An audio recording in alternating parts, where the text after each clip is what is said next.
everyone. Today I would like to teach you about present tense. So present tenseல நமக்கு 4 category இருக்கு. So என்னென்ன அப்படின்னா simple present tense, present continuous tense, present perfect tense, present perfect continuous tense. So இந்த நாலுக்கும் என்னென்ன difference அப்படிங்கிறது உங்களுக்கு தெரியணுமா? Right, I'll teach you.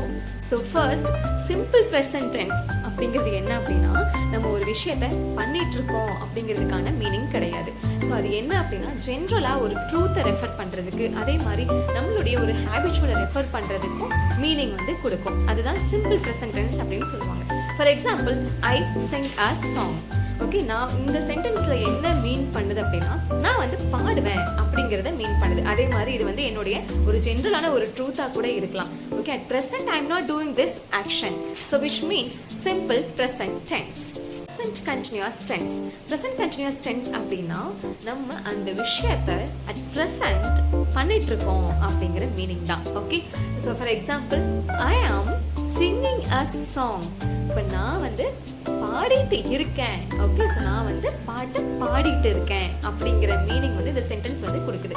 So அப்படின்னா that action is doing, that action is progressing, so which means present continuous tense.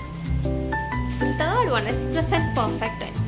So basically we have a lot of doubts on this tense, right? This type. So present perfect tense அப்படிங்கிறது நம்ம இப்பதான் நான் முடிச்சேன், இப்பதான் பாடினேன். Okay, so இப்பதான் அவங்க போனாங்க.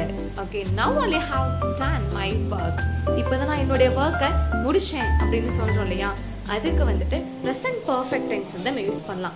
ஒரு ஒர்க் நம்ம செஞ்சுட்டு இருந்தோம், ஆனால் அது அட் ப்ரெசன்ட் வந்து முடிஞ்சிருக்கு. இப்போ தான் கொஞ்சம் நேரத்துக்கு முன்னாடி அந்த ஒர்க் வந்து முடிஞ்சுது.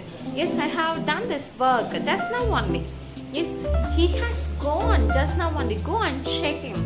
இப்போதான் அப்படின்னு சொல்கிறதுக்கு நம்ம ப்ரெசன்ட் பர்ஃபெக்ட் டென்ஸ் வந்து யூஸ் பண்ணலாம். So last but not least, so கடைசியாக இருக்கிறது என்ன அப்படின்னு பார்த்தீங்கன்னா அதுதாங்க present perfect continuous tense. So பாஸ்ட்லேயே நான் அந்த ஒர்க்கை ஸ்டார்ட் பண்ணிட்டேன், பட் ஸ்டில் ஐ ஆம் டூயிங் தட் ஒர்க். நான் எப்போவோ ஸ்டார்ட் பண்ணிட்டேங்க, ஆனால் அது இன்னும் வந்து முடியல, நான் இன்னும் அந்த ஒர்க்கை பண்ணிகிட்டே இருக்கேன் அப்படிங்கிறதுக்கு ப்ரெசன்ட் பர்ஃபெக்ட் கண்டினியூஸாக நம்ம யூஸ் பண்ணலாம். Example, I have been working with him from last week to till now. I have been dancing, I have been singing from yesterday to till now, and I have been talking. So this is how we can frame the sentence. Yes, I will be back with the new one. Until then, you all take care. Bye bye.